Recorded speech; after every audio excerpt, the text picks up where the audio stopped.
Hello everybody, Ryan here, or MandRproductions, and welcome to my review of the LEGO Star Wars 2019 Death Star Cannon, set number 75246 with 159 pieces. This set retails for $20 in the US and is released as of October 4th, 2019. You get an Obi-Wan and a Death Star Gunner minifigure included in the set. Pretty small build for the set. Comes in the regular white packaging for LEGO Star Wars 2019 sets that we saw released in January, so nothing too exciting there. The back of the box shows the Death Star cannon looking out into space, as well as the little addition for Obi-Wan to be climbing on. You can also see the Death Star gunner shooting at Obi-Wan, and Obi-Wan actively deflecting one of the bullets from the Death Star gunner. I don't think I've ever seen that on a LEGO Star Wars box. Our first minifigure up is the redesigned Obi-Wan from Episode 4, and he actually looks really good. They've done a great job giving him a new torso print, which had been really the same, it feels like, for about a decade, so seeing something fresh on there is really nice. You're going to notice no leg printing, which is unfortunate, but it's also not really necessary on this figure. Of course, the new hood piece, I think, is the most exciting thing about this figure, and actually a lot of figures in this wave of sets are going to have this new hood piece. It's very interesting, because the older hood piece obviously was closed off, kind of like it had a chin strap, and now it's open, which is more accurate, I suppose. I kind of like it. I mean, you guys let me know what you think about the hood piece. It's going to take some getting used to. I've gotten so used to the old LEGO headpiece over the last 2 decades that this new one, no matter what, was going to look weird. So we're going to have to give it some time to decide whether or not it's good or bad, I think. But overall, I think it's decent for starters. It's hard plastic. There you go. The inside. Obi-Wan's face is just kind of a little smirk there. He does not have a second face, which is really unfortunate to see, and really the most surprising thing about this character is that he's using the old LEGO cape material. They're not using the newer, softer material. You can really tell it by the looks, so you don't have to actually feel it to know. But yeah, this is like the older LEGO cape material, a little bit stronger, I suppose, not as malleable, so it's not going to bend as easily, but it will also like hold positions like that. So that's just something to be noted that I thought was very weird. And he does have a back print on there, so flipping his cape to the front reveals that. Just something pretty simple, but I'm sure accurate to Episode 4 itself. Nice figure. Cheap set to get Obi-Wan. This is the Death Star Gunner, and is a character I've been notoriously harsh on in the world of LEGO. When it's not in a battle pack, I feel like it's all right, though. Not a bad figure at all. He's got the Imperial Signia straight on the front of his helmet there.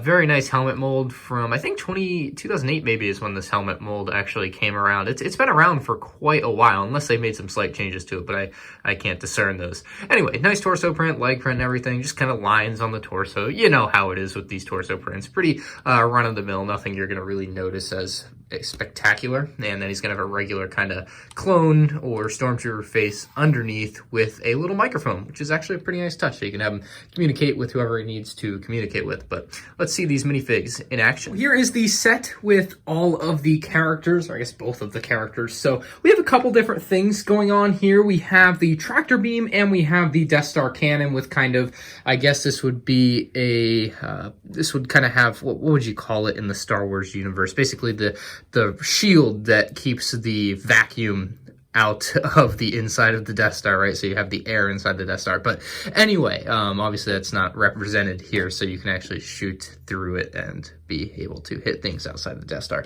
So what you can do with this is, I mean, it's pretty straightforward. It's a pretty small set. And actually one of the more disappointing things to me is that there isn't a chair here. I don't know why there's not a chair here. That seems like something a child would see and just be like, why doesn't he have a chair to sit in?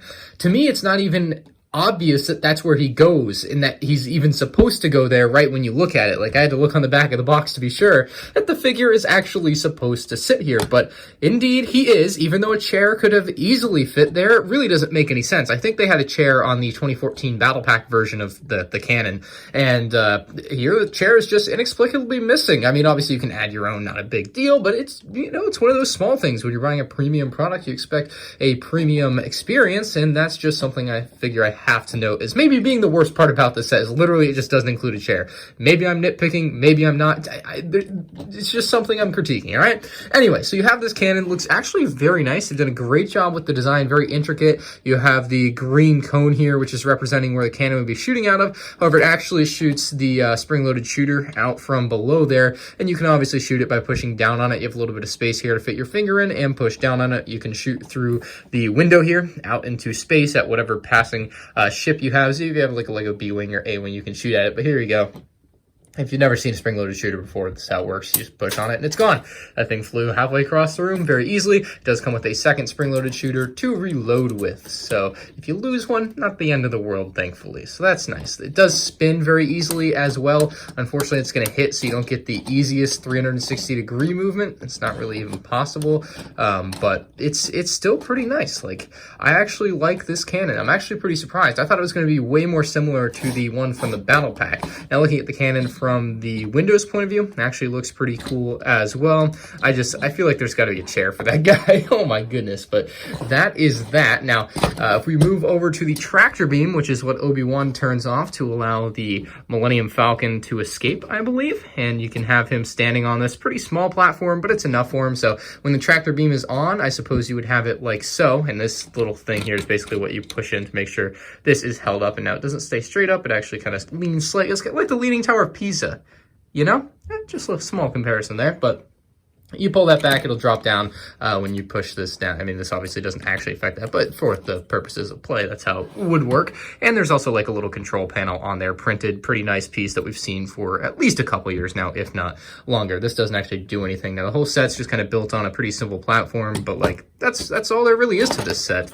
It's a nice small set. Again, it's going to be $20 in the US, so not too expensive. You have a little bit of playability that you can recreate from the original trilogy, from A New Hope. This is something you could previously really only screw around with on the $400, $500 UCS Death Star. So a nice little design for kids, really. And this set really, unless you're like a huge New Hope fan, adult, like I don't think this is really an adult collector, like put it on a desk set, but maybe I'm wrong. Maybe you look at something like this and you're just really drawn to it because it is original trilogy. I think there's better options to put on a desk or something, but still a nice little play set for kids in my opinion. So let me know what you guys think about this set in the comment section below. Leave a like if you guys enjoyed this review, and you can check out my other reviews of the newer Force Friday 2019 sets on my channel. Thank you all for watching, and peace out.